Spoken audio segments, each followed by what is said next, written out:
नमस्कार मित्रांनो, किसान हेल्प मध्ये आपले स्वागत आहे. माझ्या चॅनलला सबस्क्राईब, लाईक करा, शेअर. बंगालच्या उपसागरात कमी दाबाचा पट्टा तर अरबी समुद्रात चक्रीवादळ सदृश्य स्थिती तयार झाल्याने तिकडून पुन्हा बाष्पयुक्त वारे राज्यात येत आहेत.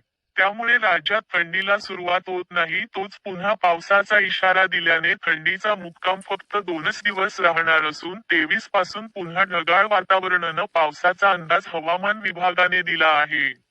दरम्यान, पुणे शहराचा पारा बुधवारी राज्यात नीचांकी ठरला. शिवाजीनगरचे तापमान 12.2 सर्वात कमी नोंदवले गेले. बंगालच्या उपसागरात बुधवारी कमी दाबाचा पट्टा तयार झाला, त्यामुळे थंडीत खंड पडणार आहे. देशातील बहुतांश भागा गारठलेला आहे.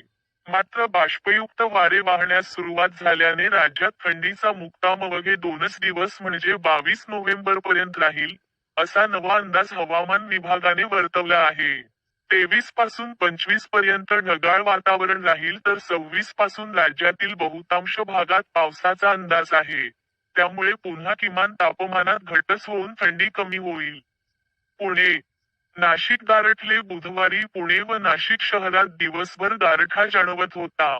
पुणे शहराचे किमान तापमान 12.2 राज्यात सर्वात कमी तर त्या पाठोपाठ नाशिक 12.4 खाली आले होते.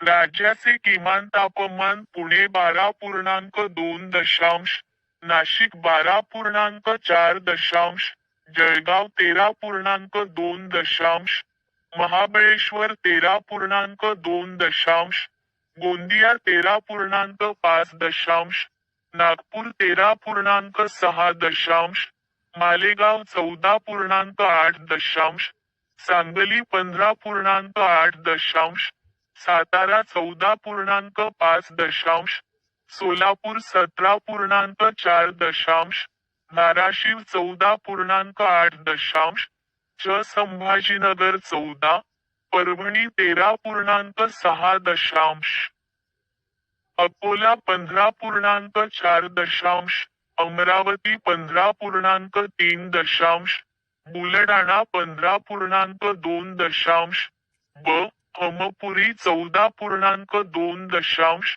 चंद्रपूर 14, वर्धा 15, कोल्हापूर 17.2, मुंबई 23.2, रत्नागिरी 22.